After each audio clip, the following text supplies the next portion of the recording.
and we've been joined live in the studio by the legal counsel for the minority in Parliament and the Member of Parliament for Swami, the Honorable John Darko. Thank you and welcome to Channel One Newsroom. Thank you very much, Vivian.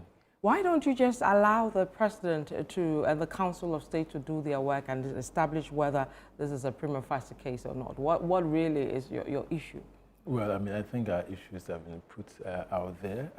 The minority believe that looking at the case as at least some of the facts as we know, this matter shouldn't even continue to travel and that the President should reject the whole petition. Look, we have a country to protect.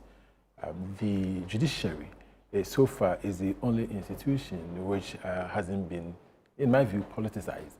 Is the only neutral arbiter that resolves issue between the executive, between the legislature, in fact, between the citizenry. Yeah. And so if we begin this act of subjugating the judiciary, if we continue on the road we have started, which in my view is a very, very slippery slope, what we are going to do as a country is that we are going to destroy our judiciary. And look, the business community is watching, the investor community is watching, the international community is watching.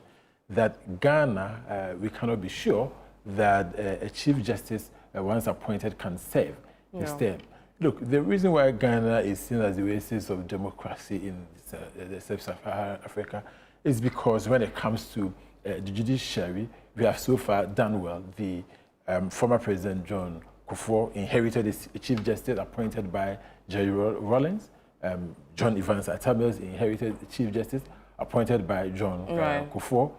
And so far we've done well. This Chief Justice must be allowed to continue to a full term. Yes. But what is the fear in the case proper? Is it that you are worried the President or the Council of State won't be objective if they go ahead to determine this case? Well, I mean, in our view, when the President received the petition, the President should have even considered it, because look, we have one of the cases where somebody claims that he went to the Supreme Court and the court, you know, constituted by 5 justices, convicted him for committing contempt in facial curia. And this person says, because the Chief Justice was one presiding, the Chief Justice has committed such an offense, necessitating her removal. Look, and we are a serious country. We should protect institutions, and we should not entertain some of these, in my view, flimsy petitions. Even when some believe they are worthy of being questioned, some of these issues should really be looked into. We should still throw them under the carpet? Yeah, but Vivian, and that is where we need to look at as a country. Look, if this is what we want, when any president comes to power, power means people are going to put together a petition, trump up. People are going to put together petitions to the president, and the president will say, yeah, I've received a petition. The Constitution says I should submit it or I should consider it. And so, yes, I'll go ahead, and then I will suspend the Chief Justice.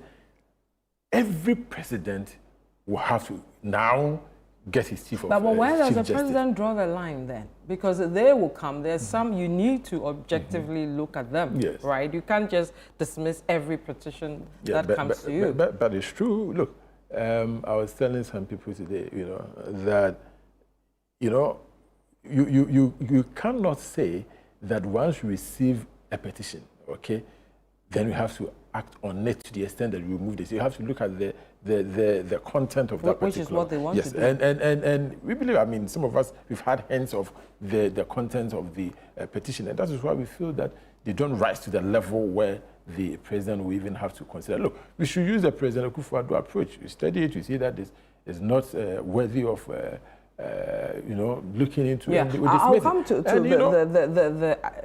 seeing bits and pieces of the petitions proper, but you still haven't answered my question whether you're also worried that the President himself and the Council of State will not be objective in this matter. Look, I mean, the President, I believe he's a consummate politician. The President is a Democrat, and I believe that he wants to do right by the people of Ghana. But look, when you look at the Council of State as presently constituted, look, we have people who contested on the ticket of NDC. Look at the regional elections. Yes.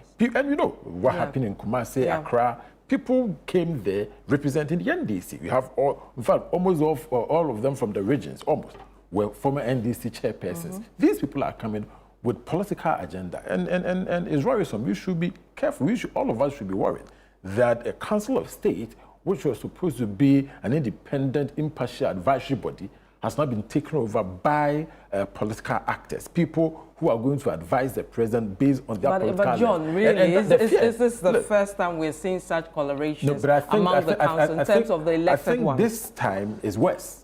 This time is worse. I mean, you should know, we haven't had fights like we had in the last election, where ballot papers were bent and people were beaten, like it happened in Kumasi and other parts. So it has been, in my view, politicized, and the fear is that even the reasonable voices, I believe they are very fine, reasonable voices. I mean, we're talking about the former chief justices, the former speakers of parliament. I mean, these are people who believe that they are level-headed. Our fear is that, look, their voices will be drowned.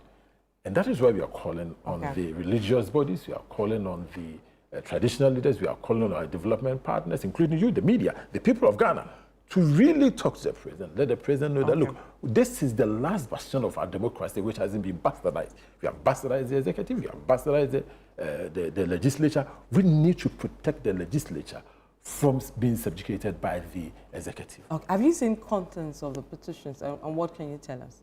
Well, I mean, we are political actors, we hear things. And so what did you hear? What did you hear? And what did you see? We've told you that we are aware that somebody, you know, petition that he was, you know, jailed for committing contempt. Yeah. Okay.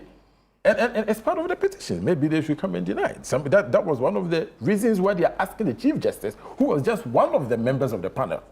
Okay, she was just one of the members of the panel. You are asking the Chief Justice to be removed because the person committed contempt and the person was punished. How is this a reason for removal of a Chief Justice?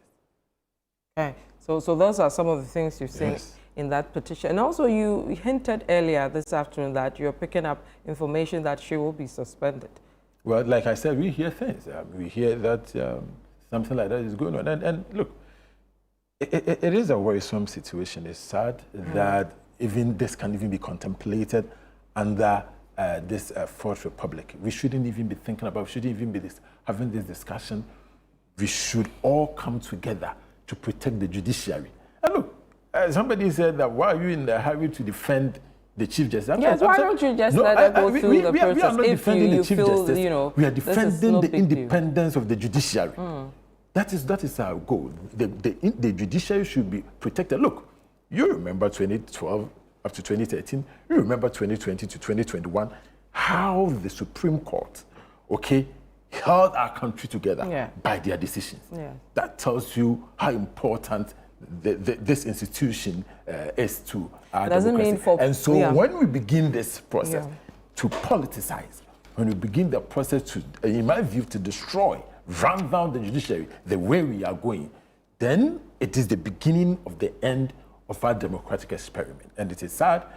We should all be worried about it. But how do we avert that if this is a threat to our democracy?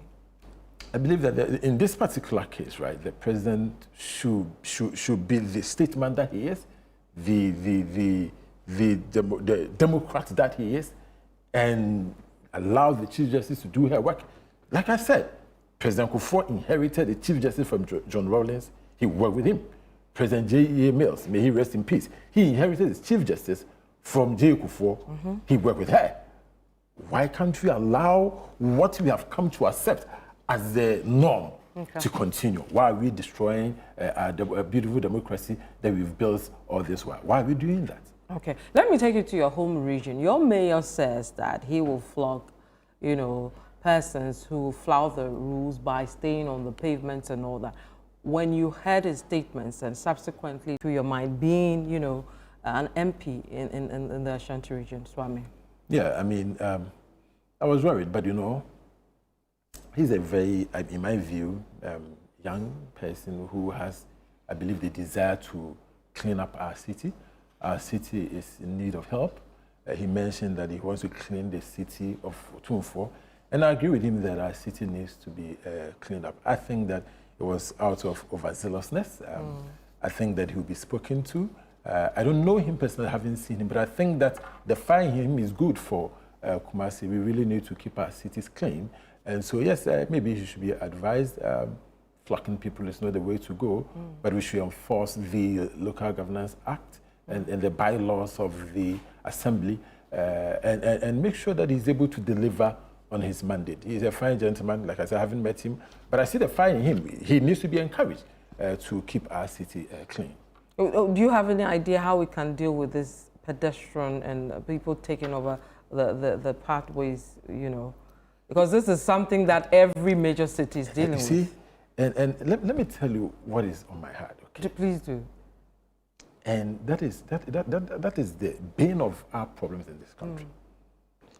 We need to stop politicizing these things. Look, if he wants to clean up the city, let's allow him to do that. Look, it's sad. When NPP is in power and NDC, and NPP is trying to clean up our city, Accra, Kumasi, the NDC will go and support the hawkers. Yeah, and vice versa.